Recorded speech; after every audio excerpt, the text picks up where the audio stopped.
Hi friends, welcome to rise and shine. ഇന്ന് നമ്മൾ തയ്യാറാക്കാൻ പോകുന്നത് ജലാറ്റിനോ ചൈന ഗ്രാസോ ഒന്നുമില്ലാതെ എളുപ്പത്തിൽ തയ്യാറാക്കാൻ പറ്റുന്ന ഒരു പുഡിംഗ്, കോഫി പുഡിംഗ്. എന്നാൽ പിന്നെ വീഡിയോയിലേക്ക് പോയാലോ?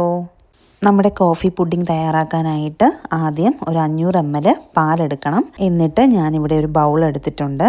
ഇനി അതിലേക്ക് 1/4 കപ്പ് അളവിൽ കോൺഫ്ലോർ ചേർത്ത് കൊടുക്കാം. എന്നിട്ട് ഈ കോൺഫ്ലോറിലേക്ക് നമ്മൾ മാറ്റി വെച്ചിരിക്കുന്നതിൽ നിന്ന് കുറച്ച് പാലെടുത്ത് നന്നായിട്ട് ഇതിനെ ഒന്ന് മിക്സ് ചെയ്തെടുക്കാം. കട്ടയൊന്നും ഉണ്ടാവാൻ പാടില്ല, നന്നായിട്ട് ഇതിനെ മിക്സ് ചെയ്യണം. അപ്പോൾ ഇത്രയും ആയിക്കഴിഞ്ഞാൽ നമുക്ക് നമ്മുടെ പാലൊന്ന് ചൂടാക്കി തുടങ്ങാം. ഒരു മീഡിയം ഫ്ലെയിമിലിട്ട് നമുക്ക് പാല് ചൂടാക്കിയെടുക്കാം. ഇപ്പോൾ നമ്മുടെ പാല് ചെറുതായിട്ടൊന്ന് ചൂടായിട്ട് വന്നിട്ടുണ്ട്. ഇനി ഇതിലേക്ക് ഒരു 1/2 കപ്പ് പഞ്ചസാര നമുക്ക് ചേർത്ത് കൊടുക്കാം. എന്നിട്ട് നന്നായിട്ടൊന്ന് ഇളക്കി കൊടുക്കാം. ഇങ്ങനെ തന്നെ നമ്മൾ കണ്ടിന്യൂസ് ആയിട്ട് ഇളക്കി കൊടുത്തുകൊണ്ടിരിക്കണം. ഈ പാല് ചൂടാകുന്ന സമയം കൊണ്ട് നമ്മൾ പുഡിംഗ് തയ്യാറാക്കാനായി എടുത്തു വെച്ചിരിക്കുന്ന പാത്രത്തിൽ ഒരല്പം നെയ്യോ ബട്ടറോ തേച്ച് പാത്രം ഒന്ന് സെറ്റ് ചെയ്തെടുക്കാം. ഇപ്പം നമ്മുടെ പാല് ഇവിടെ ഏകദേശം നന്നായിട്ടൊന്ന് ചൂടായി വന്നിട്ടുണ്ട്. ഇനി ഇതിലേക്ക് 2 ടീസ്പൂണ് കോഫി പൗഡർ ചേർത്ത് കൊടുക്കാം. ഞാനിവിടെ ഇൻസ്റ്റൻറ്റ് കോഫി പൗഡറാണ് പുഡിങ്ങിനായിട്ട് എടുത്തിരിക്കുന്നത്. അതാണ് നമ്മുടെ പുഡിങ്ങിന് നല്ലത്. അല്ലാതെ മറ്റേ തരിതരിയായിട്ടുള്ള അല്ലാത്ത കോഫി പൗഡറാണെങ്കിൽ നമ്മളതിനെ ജസ്റ്റ് വെള്ളത്തിലിട്ടൊന്ന് മെൽറ്റ് ചെയ്തിട്ട് ആ വെള്ളമാണ് ഇതിലേക്ക് ചേർത്ത് കൊടുക്കേണ്ടത്. എന്നിട്ട് നന്നായിട്ട് ഇതിനെ ഒന്ന് മിക്സ് ചെയ്തെടുക്കാം. ഇപ്പം നമ്മുടെ കോഫി പൗഡറും പാലും നന്നായിട്ടൊന്ന് മിക്സായി വന്നിട്ടുണ്ട്.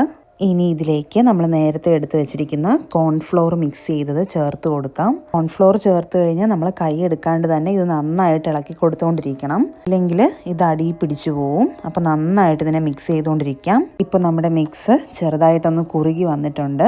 വീണ്ടും നന്നായി ഇളക്കി കൊടുത്തുകൊണ്ടിരിക്കണം. ഈ ഒരു ടൈം ആകുമ്പോൾ നമുക്കിതിലേക്ക് 1 ടേബിൾ സ്പൂൺ ബട്ടർ ചേർത്ത് കൊടുക്കാം.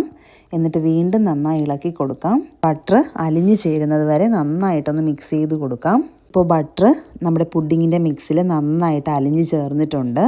ഇനി ഇതിനെ ചൂടോടുകൂടി തന്നെ നമ്മൾ എടുത്തു വെച്ചിരിക്കുന്ന പാത്രത്തിലേക്ക് മാറ്റാവുന്നതാണ്. സമയം കഴിയുന്തോറും കട്ട പിടിക്കാനുള്ള ചാൻസ് കൂടുതലാണ്. അതുകൊണ്ട് ചൂടോടുകൂടി തന്നെ നമുക്ക് ആ പാത്രത്തിലേക്ക് മാറ്റാം. എന്നിട്ട് ഇതിനെ ചൂടാറാനായിട്ട് വെക്കാം. ചൂടൊന്ന് ആറിയതിന് ശേഷം 10 to 20 മിനിറ്റ്സ് നമുക്കിതിനെ ഫ്രിഡ്ജിൽ വെക്കാവുന്നതാണ്. ഞാനിവിടെ ഒരു അലുമിനിയം ഫോയിലിട്ട് കവർ ചെയ്ത് കൊടുത്തിട്ടുണ്ട്. ഇപ്പോൾ നമ്മുടെ പുഡിങ്ങിൻ്റെ ചൂടാറിയിട്ടുണ്ട്. ഇനി ഇതിനെ ഫ്രിഡ്ജിൽ വെച്ച് നമുക്കൊന്ന് തണുപ്പിച്ചെടുക്കാവുന്നതാണ്. എന്നിട്ട് നമ്മുടെ പുഡിങ്ങിനെ ഒരു പാത്രത്തിലേക്ക് മാറ്റാവുന്നതാണ്. അതിനുശേഷം ഞാൻ നമ്മുടെ പുഡിങ്ങിൻ്റെ മേലെ കുറച്ച് കോഫി പൗഡർ കൂടെ ഇട്ട് കൊടുക്കുന്നുണ്ട്. ഇത് ജസ്റ്റ് ഒരു ഡെക്കറേഷന് വേണ്ടിയിട്ട് ചെയ്യുന്നതാണ്. നിങ്ങൾക്ക് വേറെ എന്തെങ്കിലും ഐഡിയ ഉണ്ടെങ്കിൽ നിങ്ങൾക്കത് ചെയ്യാവുന്നതാണ്. നിങ്ങളെല്ലാവരും ഉറപ്പായിട്ടും ഇത് ട്രൈ ചെയ്ത് നോക്കണം. ഇനി വീണ്ടും ഇതുപോലൊരു വീഡിയോയുമായി എത്തുന്നത് വരെ ബൈ ബൈ.